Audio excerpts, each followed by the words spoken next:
Hello and welcome to YourGov Non-Part Political Science and Government for Everyone. And today we would like to wish a happy 237th birthday to the United States Navy. The U.S. Navy was born on October 13th in 1775 when Congress passed the very first congressional legislation authorizing the construction of two frigates to be used in the war effort for the Revolution. However, interestingly enough, this proposal had been set forth before the Continental Congress 10 days earlier on October 3rd, but it languished there and went through various very heated debate until the Congress received word from the Commander in Chief, General George Washington, that he had unilaterally already commandeered three British war vessels and was using them in the war effort. They then very quickly, on that same day, passed the legislation for the construction of two frigates and the payment for their construction and for the conscription of sailors and officers to man them. You'll find a link below showing the actual legislation that was passed on that day. And this is the day that the United States Navy considers to be its birth date. However, the Navy had something of a spotty start and stop in terms of when it actually was formed. While the Navy did, in fact, do a great deal with the five vessels it now had during the Revolutionary War, at the end of the war in 1781, when Lord Cornwallis surrendered, somewheres after that point, those two frigates were sold off and the sailors and officers were let go. Now, there were still some skirmishes that went on and along the coastline and in the Bahamas area and whatnot, until finally we signed the Treaty of Paris in 1784. So it may have actually been around 1784 when those vessels were finally sold. It wasn't until the Constitution was ratified in 1789 that the government was actually given an authority, a constitutional right, to create and maintain a navy. It didn't at first. In fact, it wasn't for another 5 years until 1794 when the Congress passed legislation to build and commission three United States Navy frigates: the USS United States, the USS Constellation, and of course, Old Ironsides, the USS Constitution, shown here, which incidentally is the oldest naval fully commissioned vessel still afloat. And in fact, this picture was taken in 2012. The USS Constitution bears the distinction and the proud honor of having fired the last shots of the War of 1812. This is the 200th anniversary of the War of 1812. And the Constitution fired those last shots, taking the very last British vessel to fall in that war, which was the HMS Levant.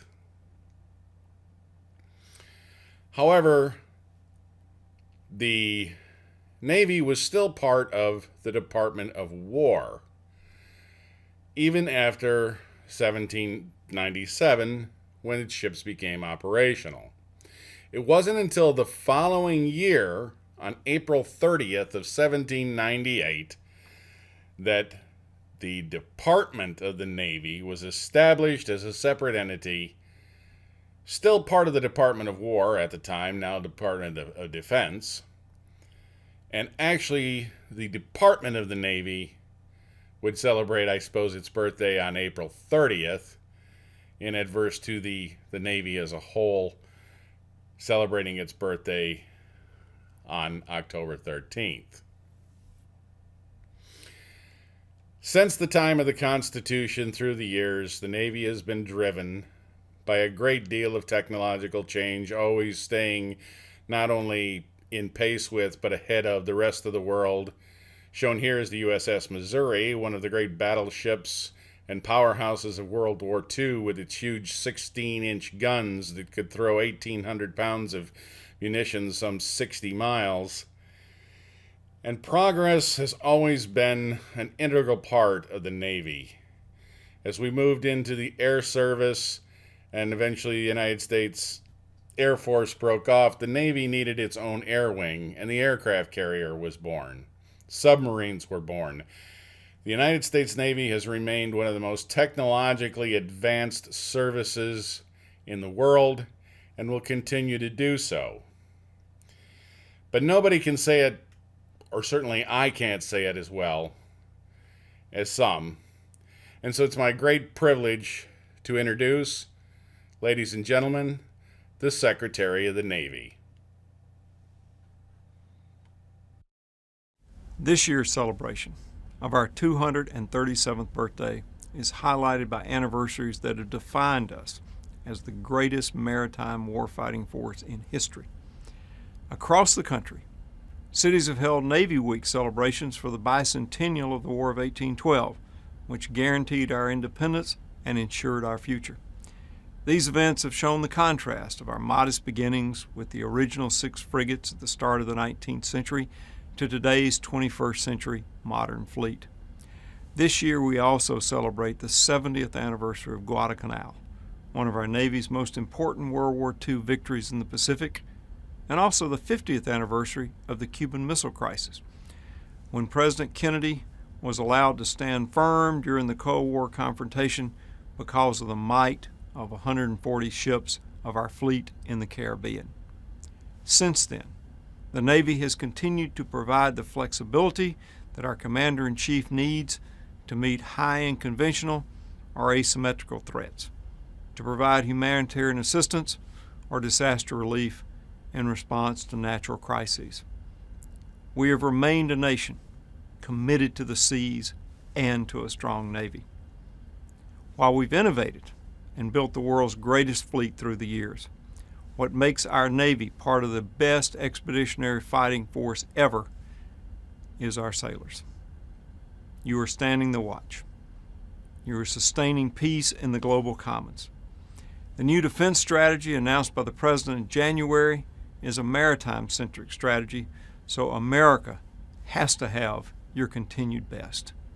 This is a time, this is a future, when so much depends on our naval services, and we will continue to take care of our sailors and their families to make sure they have all they need to take care of our nation.